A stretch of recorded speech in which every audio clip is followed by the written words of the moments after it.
My name is Margaret Walsh and I'm 72 years old. I wasn't asking for much, just a place at my daughter's Thanksgiving table, a few hours with the grandchildren, maybe a slice of pumpkin pie and the warmth of family around me. I had just pressed my cream-colored blouse, the one with the pearl buttons that Sarah, my daughter, had once complimented. It wasn't extravagant, just clean and presentable. The kind of outfit that wouldn't make David, my son-in-law, make those subtle grimacing faces he thought I didn't notice. I checked the clock. It was 4:30. Dinner was supposed to start at 6 o'clock.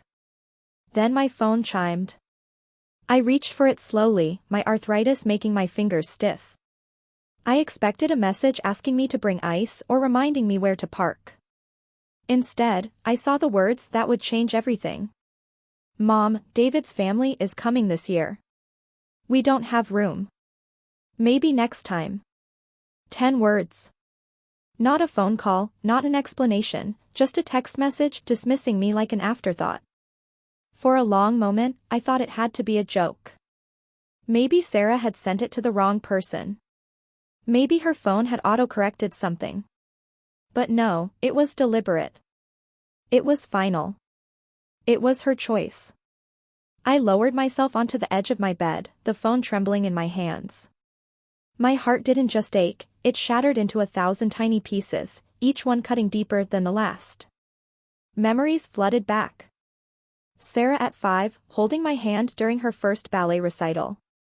Sarah at 16, sobbing in my arms after her first heartbreak. Sarah at 28, calling me at midnight when Emily was born, saying, "Mom, I need you." And now, Sarah at 42, telling me there wasn't room for me at her table. I sat motionless, not crying, not speaking, just breathing in the weight of rejection. That was the moment I realized something had to change. After decades of being the safety net, the babysitter, the checkbook, maybe it was time to step back from people who only called when they needed something. The apartment was too quiet. I stood up and walked to my small desk by the window, the antique roll-top desk my grandmother had given me, and opened the bottom drawer where I kept all my financial records. Everything was organized in color-coded folders. I pulled out the red one. It was labeled Sarah and David. Inside was a chronicle of giving. A $35,000 loan when David's landscaping business nearly went under. Receipts for Emily's private school tuition when they hit a rough patch. Bank transfers for the basement renovation.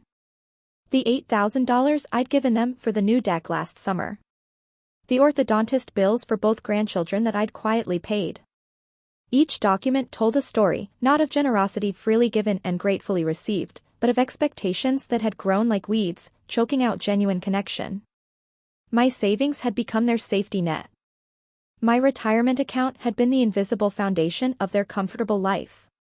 9 months ago, Sarah had called, breathless with excitement. They'd found the perfect house, a colonial with a wraparound porch in the best school district. "Mom, you'll love it," she'd said. "There's even a guest room with your name on it." That guest room apparently didn't come with a seat at the Thanksgiving table. I looked down at the mortgage statement still sitting on my desk. I had contributed $85,000 toward their down payment. Not a loan with interest and terms. Not an investment expecting returns. A gift. A mother's way of saying, "I believe in you. I support you." And now it felt like I had funded my own exclusion. I leaned back in my chair and asked myself the question I'd been avoiding for years: when did I stop being their mother and become their ATM? For the first time, I didn't make excuses for them. I didn't rationalize their behavior.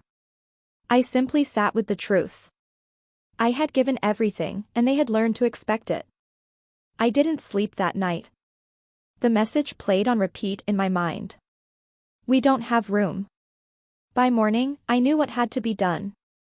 I made myself a pot of strong coffee, sat at my kitchen table, and looked at the stack of financial documents I'd retrieved. Then I picked up the phone and called my bank. "Riverside Bank, this is Patricia speaking. How may I assist you today?" "My name is Margaret Walsh," I said, my voice steady.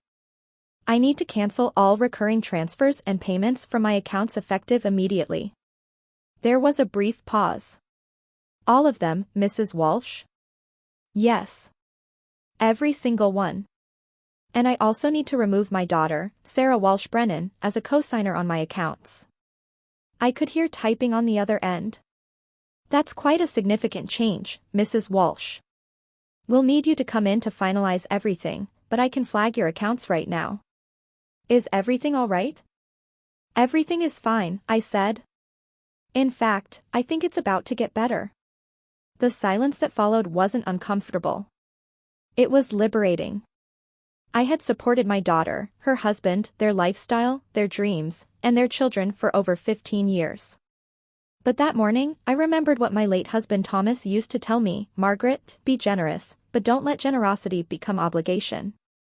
When Patricia confirmed that all automatic payments had been suspended, I thanked her, ended the call, and took my first full breath in what felt like years. I hadn't realized how exhausted I was. The years of saying yes, when I meant no. The holidays spent alone while I paid for their celebrations. The phone calls that only came when they needed money, never just to say hello. That morning, I didn't just stop payments.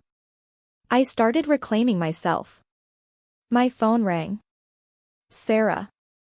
I let it go to voicemail. Instead, I sent a brief text and stared at it for a long time before hitting send. Time to stand on your own.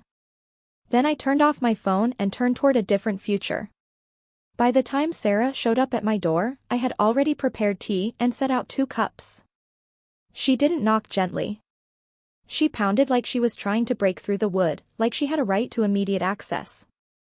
I opened the door. She pushed past me without waiting for an invitation. Mom, what is going on? She demanded, her voice shrill. The mortgage payment bounced. David's truck payment was declined.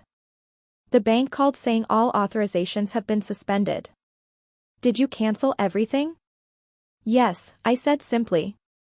I did. Her face went pale. Everything? All of it? Every automatic transfer, every recurring payment. Everything. Sarah collapsed onto my sofa like her legs had given out. Why would you do this? I didn't yell. I didn't cry. I just looked at her and said, you told me you didn't have room for me, Sarah. In the house I helped you buy. You sent a text message saying I wasn't welcome. And you didn't even try to find a solution. That was... Mom, David's parents haven't seen the kids in months. I didn't know what else to do. You could have invited me too, I said quietly. You could have called. You could have treated me like a person instead of an inconvenience. She looked away, unable to meet my eyes. I poured tea into both cups, sliding one across the coffee table to her. She didn't touch it. We have bills, Mom, she finally said. We're barely keeping up. You've always helped us. That's what family does. I did help you, I agreed. But somewhere along the way, my help became expected. And then it became invisible. You stopped seeing me as your mother and started seeing me as a resource. Sarah opened her mouth to argue, but I held up my hand. Tell me one thing, I asked, my voice soft but unwavering. One thing you've done for me in the past year that didn't involve asking for money or dropping the kids off. One thing that showed you valued me as a person, not as a checkbook.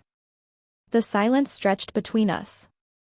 And in that silence, I found all the answers I needed.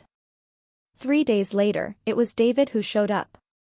He looked haggard, unshaven, his usually confident demeanor replaced with barely concealed panic.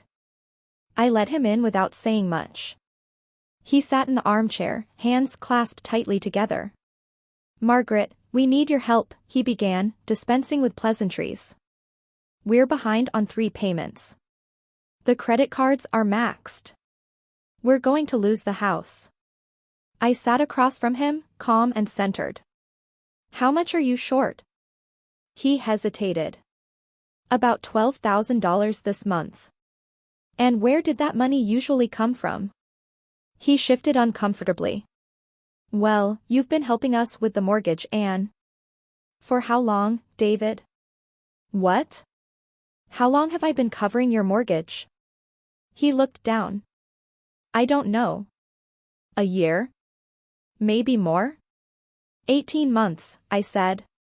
I've been paying nearly half your mortgage for 18 months. Did you plan to ever pay me back?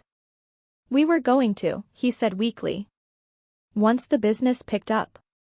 David, you drive a $60,000 truck. Sarah has a closet full of designer handbags. You just installed a pool. But you can't pay your own mortgage? His face reddened. That's different. Those are priorities, I finished. And apparently, I was never one of them. He leaned forward, desperation creeping into his voice. Please, Margaret. Just this once. We'll pay you back. I swear. No, I said firmly. But I will tell you what I told Emily when she came to see me yesterday. His eyes widened. Emily came here? She did. At 17, she's already learned that grandma is the one to ask when she wants something. She wanted money for a car. What did you tell her? I told her no. I told her that if she wants a car, she should get a job. That I would help her write a resume, that I would drive her to interviews, but I wouldn't hand her $5,000 because she asked for it. David looked stunned. But you always. I always said yes, I interrupted. And that was my mistake. Because I taught all of you that love means never having boundaries. That family means unlimited access to my resources. I was wrong.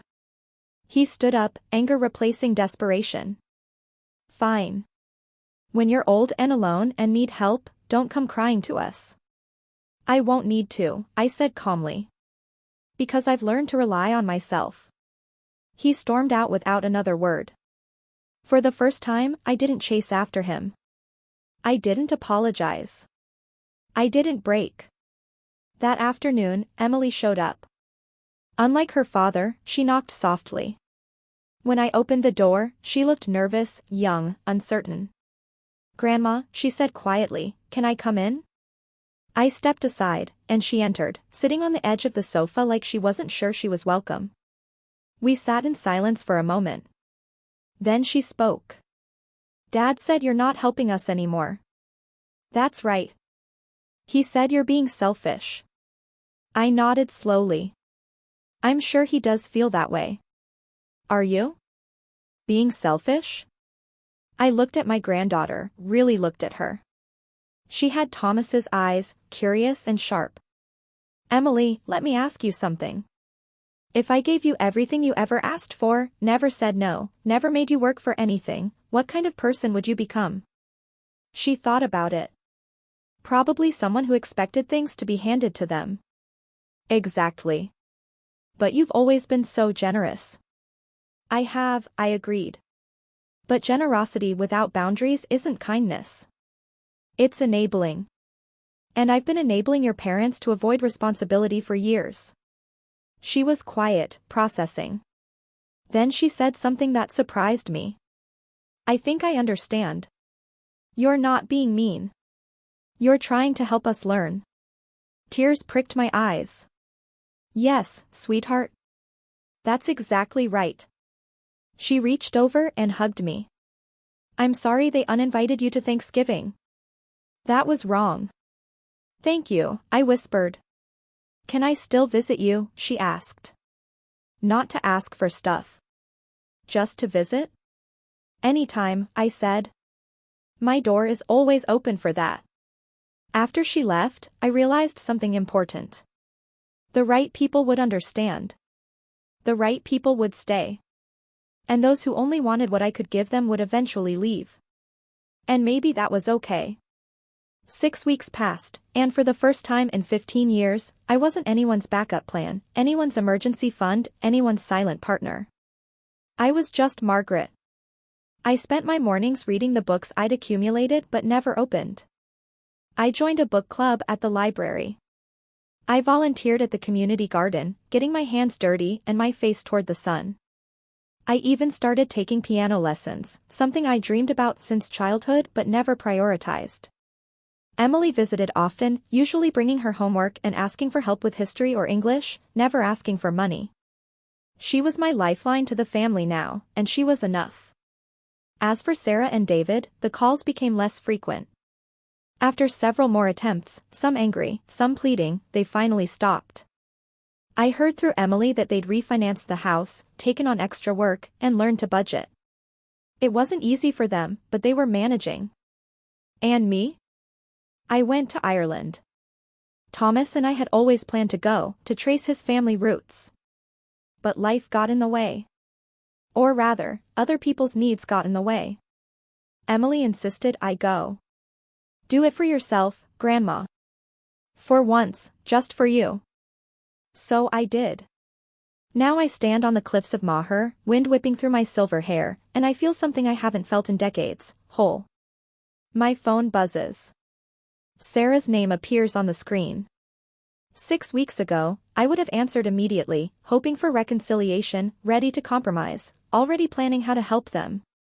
But now, I simply look at the notification and let it fade.